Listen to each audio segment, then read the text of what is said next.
नमस्कार दोस्तों, मैं Nidhi Agarwal, vastu consultant, numerologist and crystal expert.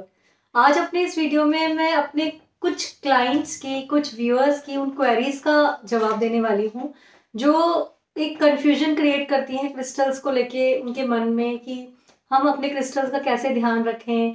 अगर वो हीलिंग में है, मतलब वो हीलिंग वाली अपना काम करते हैं, कोई रेकी करते हैं, किसी को रेकी देते हैं, किसी को क्रिस्टल हीलिंग देते हैं या फिर टैरो कार्ड करते हैं, उससे अपने क्लाइंट्स की हीलिंग करते हैं, तो उन क्रिस्टल्स को किस तरह से वो क्लेंस करें या किस तरह से उन क्रिस्टल्स का ध्यान रखें, ये सब कुछ मैं आज आप लोगों को बताने वाली हूँ।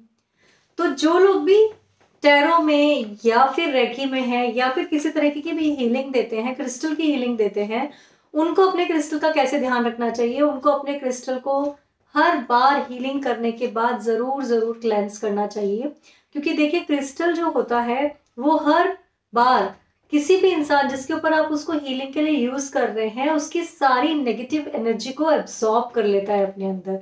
तो कभी भी उस क्रिस्टल को किसी और के लिए यूज करने से पहले आप जरूर जरूर से उस क्रिस्टल को बहुत अच्छे से क्लेंस कर लीजिए, फिर से उसको चार्ज कर लीजिए और उसके बाद किसी और के लिए इस्तेमाल कीजिए।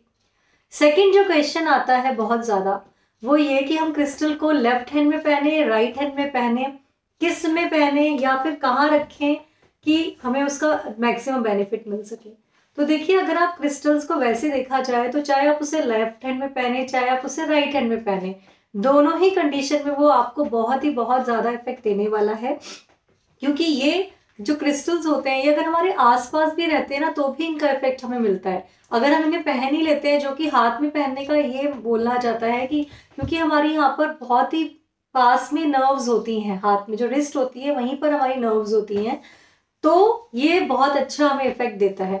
अगर आप चाहें कि नहीं मुझे स्पेसिफिकली कोई हैंड चाहिए जिसमें मैं पहनूं तो मुझे ज्यादा असर हो, तो आप इसे लेफ्ट हैंड में पहन सकते हैं, because that is our receiving hand. अब बात आती है कि हम क्रिस्टल को किस फॉर्म में पहने या रखें या इस्तेमाल करें कि वो हमें मैक्सिमम बेनिफिट दे। तो क्रिस्टल को आप किसी भी फॉर्म में पहनिए। देखिए, कुछ आप हर क्रिस्टल को तो पहन नहीं सकते हैं, तो कुछ क्रिस्टल, जैसे मैंने तीन क्रिस्टल, 4 क्रिस्टल पहने हुए हैं, ठीक है, यहाँ पर पहन लिया, दूसरे हैंड में पहन लिया।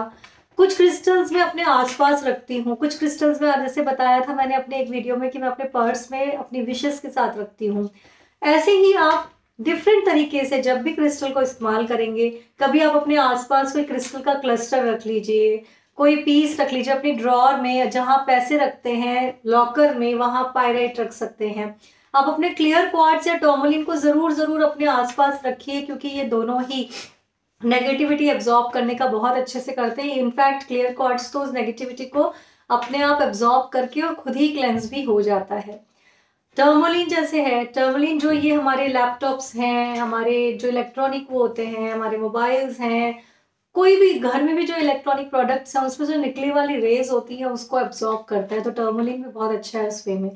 तो क्रिस्टल्स अलग अलग तरीके से अलग अलग उसमें काम करते हैं, तो आप इन्हें ना पहन के अपने आसपास भी रखेंगे तब भी ये बहुत अच्छे से आपको इफेक्ट देंगे। तो ऐसा कुछ भी नहीं है कि क्रिस्टल को सिर्फ और सिर्फ आपको ब्रेसलेट या ज्वेलरी फॉर्म में पहनना है। क्रिस्टल्स को आप अपने आसपास भी रख सकते हैं, किसी शोपीस के तौर पे रख सकते हैं, क्रिस्टल का ट्री लगा सकते हैं। जो क्रिस्टल ट्रीज आते हैं बहुत ही सुंदर भी लगते हैं, वो ट्री अपने ऑफिस में आप रखिए, अपने घर पे रखिए, वो एक एस्थेटिकली भी आपको बहुत ही सुंदर, अपने आपके घर को बहुत अच्छा दिखाएगा। तो ये आप कर सकते हैं किसी भी फॉर्म में क्रिस्टल को रखना। जो चौथा क्वेश्चन आता है वो ये आता है कि क्या हम अपने क्रिस्टल को किसी के साथ शेयर करें। तो देखिए, वैसे आम तौर पे हम मना करते हैं कि आपको अपने क्रिस्टल को किसी के साथ भी शेयर नहीं करना चाहिए, क्योंकि जो क्रिस्टल आप अपने साथ रखते हैं, आप पहनते हैं, वो क्रिस्टल कहीं ना कहीं आपके साथ एट्यून हो जाता है, आपके साथ जुड़ जाता है। रेगुलर पहनने की वजह से वो आपके लिए बहुत अच्छा काम करता है। तो जब ऐसा होता है तो उसके बाद वो क्रिस्टल अगर आप क्लेंस भी करके किसी और को दे देंगे जो आपने इतने टाइम तक पहना है, तो वो उसके साथ कनेक्ट होने में शायद उतना अच्छा काम ना कर पाए। तो कभी भी अपने क्रिस्टल्स को कोशिश कीजिए कि शेयर ना करें किसी के साथ भी। जो आपकी क्रिस्टल ज्वेलरी है, जो आपके क्रिस्टल्स हैं, वो आप ही इस्तेमाल कीजिए। उसके बाद जो क्वेश्चन आता है वो ये आता है कि क्या हम क्रिस्टल को एक ही बॉल में, जो क्रिस्टल टम्बल्स हैं, रॉ छोटे छोटे क्रिस्टल्स हैं, उनको एक बॉल में मिक्स करके रख सकते हैं। तो देखिए, हाँ, अगर आप क्रिस्टल को एक ही बॉल में टंबल के फॉर्म में रख रहे हैं तो आप बहुत सारे क्रिस्टल्स को एक साथ रख सकते हैं, पर जब पहनने की बारी आती है, क्योंकि वो हमारी बॉडी के ऊपर वर्क कर रहे होते हैं, तो थोड़ा सा आपको ध्यान रखना है, जैसे मैंने बताया अपने वीडियोस में, कि जो क्रिस्टल्स एनर्जी को बूस्ट करने का काम करते हैं, जैसे कार्निलियन हो गया, टाइगर आई हो गया, या फिर रेड जेस्पर हो गया, इस तरीके जो क्रिस्टल है जो हमारी एनर्जी को ऊपर की तरफ उठाते हैं बॉडी में, वो हमारे लोअर चक्रास को से हमारी एनर्जी को ऊपर की तरफ उठाते हैं। तो ऐसे क्रिस्टल्स हमें उन क्रिस्टल के साथ मिक्स नहीं करने जो कि थोड़े से ठंडी तासीर के क्रिस्टल हैं, जो कि हमें कूल डाउन करने का काम करते हैं, जैसे एमेथिस्ट हो गया, लैपिस हो गया, या फिर अगर हम देखें थ्रोट चक्रा के लिए हम एक्वामेरीन यूज करते हैं, वो हो गया। ऐसे जो क्रिस्टल्स हैं उनको आप एनर्जी बूस्ट करने वाले क्रिस्टल्स के साथ मिक्स ना करें। जब आप उन्हें पहन रहे हो तो बहुत अच्छा है। बोल में आप अगर कोई टंबल्स इकट्ठा करके रखना चाहें तो आप जरूर रख सकते हैं। रही क्लियर क्वार्ट्ज की बात, तो क्लियर क्वार्ट्ज तो बहुत बड़ा कहते हैं ना एनर्जी बूस्ट करने वाला क्रिस्टल होता है। तो इसको आप जिस भी क्रिस्टल के साथ अपने हाथ में पहनेंगे या साथ में भी आप इसको डालेंगे, उसमें ये उसी एनर्जी को, उसी क्रिस्टल की एनर्जी को बहुत ही अच्छे से एम्पलीफायर करने का काम करता है। तो क्लियर क्वार्ट्ज को आप किसी के भी साथ पहन सकते हैं।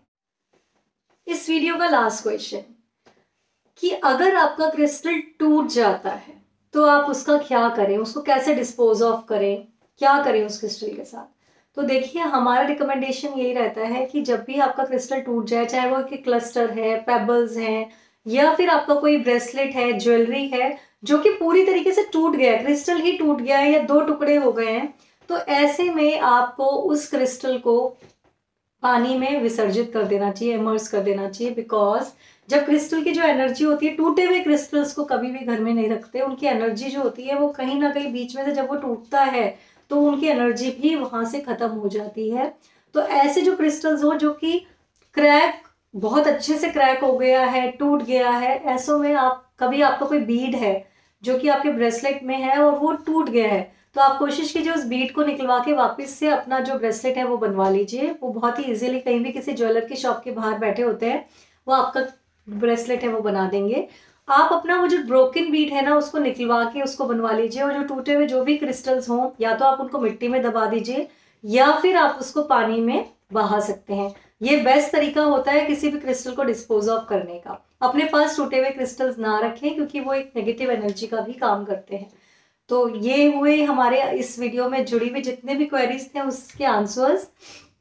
जो भी आपके कोई और क्वेरीज हो, क्रिस्टल्स को लेके आपके मन में कोई कंफ्यूजन्स हो, तो आप पूछ सकते हैं। हम कोशिश करेंगे अपने अगले वीडियो में आप लोगों की वो सारे क्वेरीज का जवाब देने की। तब तक के लिए नमस्कार।